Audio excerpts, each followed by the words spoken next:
Okay, so we are now moving forward with Nils, CEO from Casafari. Casafari brings transparency to the chaotic property markets by building the cleanest and most complete real estate database. Their property AI technology allows to collect, clean, deduplicate, and evaluate every property coming to the market. This way, real estate professionals are able to make instant underwriting decisions and source the best investment opportunities in real time. Please watch closely their pitch.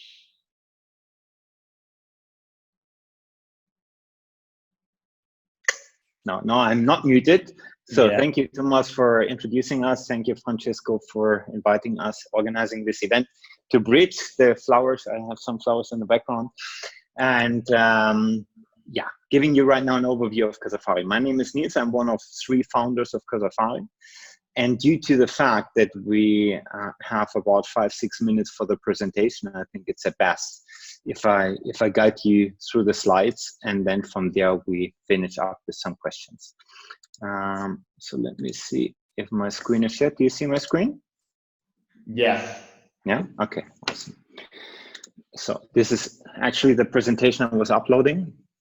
So it's our vision. Let me just get this out of the screen. This panel. Okay. Our vision is we want to bring transparency to the chaotic property markets. And if you can see on the map, these are all markets that we identified for us as potential markets to enter. So talking about chaotic property markets, it's big parts of the world. And to be precise about Africa, we didn't have a closer look into Africa, except for South Africa. But I believe in many African countries, we would find the same problem. And we do this by building the cleanest and most complete real estate database. And with this technology, proprietary technology that we were building in-house, we are able to collect, clean, deduplicate, and evaluate every property coming to the market. And by this, also sourcing the best investment opportunities in real time. Let me see. So, what we do as a product, we understood in the beginning. So this is over here. If you go on the bottom right, you see a lot of data coming to the market. And we collect all these data in a clean real estate database, and then we build applications on top of this. The first application we were building was a meta search with price comparison. Why a meta search? A very simple question. If you go right now to any kind of real estate professional, and you ask them what is the amount of 2-bedroom apartments in Lapa in the market, nobody can tell you. Nobody can tell you what is the actual stock of clean property in the market, how the stock was moving, what is the average price. So you don't find this level of clarity when it comes to data. And therefore we understood with the first step, we built a meta search for real estate professionals, in particular real estate agents, to start monetizing our technology and building up a bigger reach. So if I have a look at Casafari at the current stage, we have more than 10,000 real estate agents using our technology in Spain and Portugal, and with more than 10,000, I mean paying customers. So we were then building, based on the database, market analytics with heat maps, online property valuations, data sets to downloads, and in the end, even APIs with comparables. So especially when we talk about other segments than agents, consultants, private equity, real estate, investment funds, governments, developers, banks, and so on, everyone needs fresh real estate market data. This is a team behind it. So I'm one of the 3 co-founders. What we all have in common, it's not the first company we founded. You see, we have quite some track record. I'm right now in technology for 15 years. And that's also a reason why we invested almost the first 2 million euros into Casafari by our own funding. We also have a strong advisory board with some German entrepreneurs, also Ray, the founder of Unmortgaged, Ray Home, and we are backed by world-class investors, especially e-Bynd on the 2nd place, directly next to Lakestar, who was also taking part in the round. So we raised our seed round last year, And very untypical, we got Lakestar on board because they like what we do, they see the huge potential, and they see that we built the backbone of the real estate ecosystem in most of the markets in the world. Also, Eichener family, what is a former CFO of BMW Allianz, invested with a family office, Roundhill Capital, and many others. So again, that was our seed round. And talking about the market, real estate is the biggest asset class in the world, 280 trillion. It still remains like what you see, a pen and paper analog industry. It's the biggest industry in the world that still works like in the 1980s. Reasons are, especially outside of the Anglosphere, there's no contractual exclusivity, no access to public records, no historic sales and rental prices available, no MLS systems. That means a centralized system with clean information. And as a result, you don't have accurate property information, and also not a dominant marketplace in the market. So there's in the end no single source of truth. Exactly what I said in the beginning. If you have a look at the marketplaces, they have a lot of deduplicated, outdated listings. And even if you have a look at the blue area, there's a lot of property right now on the market that's not listed on marketplaces. And to give you one parallel to COVID-19, we saw that in the major marketplaces, there was a drop in new listings by more than 90%. So if you talk about Idealista, Immobiliare, and so on, we saw the overall market dropped also, of course, because there was less activity by 60%. But there's still a significant amount of inventory coming to the market that's not listed in these marketplaces.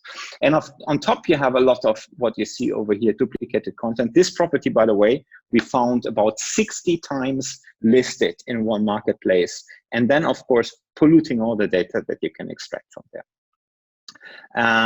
To give you an idea of our growth, so the amount of properties, here the numbers until the end of last year. So we tracked already more than 40 million properties.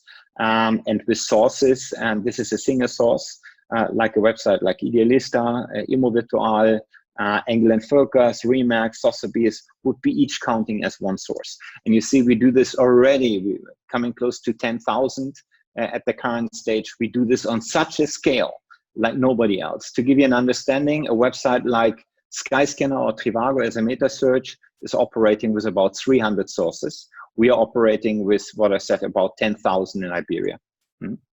And our vision is we want to source the best investment opportunities in real time.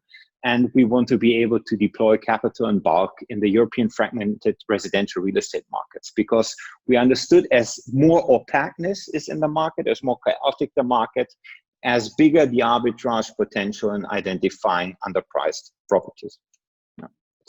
That's it, basically. And I think I'm almost in my time and ready for questions. Thank you a lot, Nils. Amazing presentation, as always. We have here a first question, which is, what is Idealista doing badly and what are you doing well? Because they are also an aggregator from multiple sources, and they have a huge team. So what's your main differentiation in terms of the technology you are building? I mean, very, very good question and very valid question. One thing to understand, and it's very important, we are not a B2C marketplace. So we are not targeting end consumers, and we are not competing with an Idealista. If I have a look, and also Idealista, it's very good to mention them, because by our view, Idealista is, in terms of technology, the market leader when it comes to marketplace. So if I have a look into the Portuguese market, and there already the problem starts, you have Idealista, Idealista, Immobiliare, Casafari, BPI Espresso, Custo Justo, you have Quiero, you have Green Acres, you have Trovit, Mitula, and so on, a couple of marketplaces. Everyone has a fraction of the market, a lot of duplicated, outdated content, and nobody of them covers the entire market. And this is exactly what's Casafari doing. And this is a very big difference. So if you have a look at Idealista, think about Idealista, what's the business model? Their business model is to work with as many agencies as possible, and they're paid by the amount of listings. They don't have an interest in providing clean data.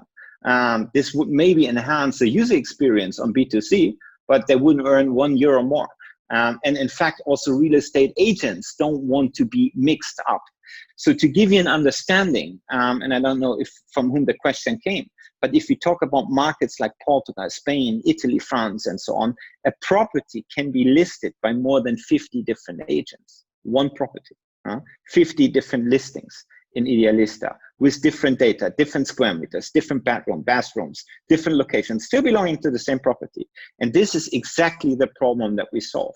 Because if you go to Idealista and you ask someone in Idealista, based on clean data, how many apartments are right now in Lapa in the market, on Bairro Alto, they cannot answer this question. Well, we can answer this question. We can tell you in every micro location how the market is developing in real time. And that makes a difference.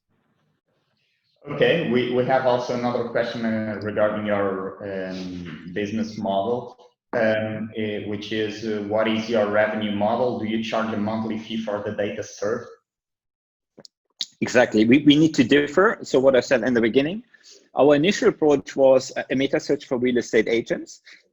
So when I talk about more than 10,000 agents, means each of them or their broker or even the franchise on top, one of them is paying for each single user per month.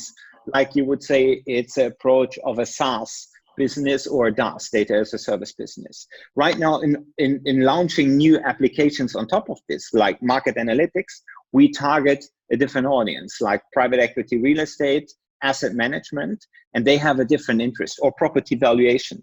There we are paid, if you connect with an API, per API call, that somebody says, I have a portfolio of assets, let's say 500 million, and I need to have constantly fresh comparables to evaluate my portfolio and to make quarterly reports. We are exactly the data source of this. So there we are paid by pure data API calls. Okay, great. More macro level question from Luis Silva. So how do you expect the real estate market to perform post-COVID? Are you finding new opportunities in the market?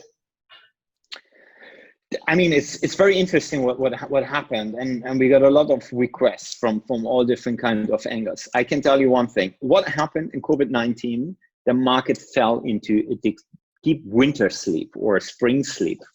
So there wasn't what we were in the beginning, what we thought that might happen was some distressed sales coming on scale. Distressed sales happen, significantly reduced properties, but not on scale. So if you have a technology like Casafari, you find exactly the ones, but you cannot say that there's a market correction and the market drops by 30, 40% like we had in the housing crisis. What we see as an aftermath already when I talk around, there was first in the beginning like, oh, what happens, real estate, we need to have an asset class that's more liquid. But where to go? Stock markets, bonds? It's so much uncertainty right now. In the end, people come back and said, the best investment is real estate, because at least we have a backed up security. And there will be never a value that goes to zero. We can always have a rental yield behind it.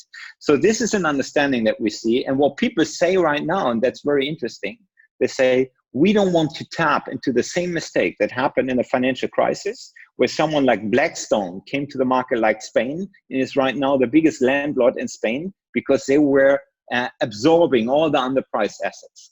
So there are a lot of people with a lot of money waiting right now to invest. And this keeps the market in balance and is not causing a significant drop on the sales side. On the rental side, we see a significant increase on rental units right now moving to the market, especially in good locations like Lisbon, simply from properties that were before on short-term rental that are converted to long-term rent. Okay, Nils, thank you a lot for sharing your vision and for the presentation. It was a pleasure having you here. And thank you. Yes, we are running out of time, so we need to pass to our next presentation. Okay, perfect. It was a pleasure, everyone. Anna, Francisco. Bye-bye, Nils. Thank you, Nils. Bye-bye. Bye.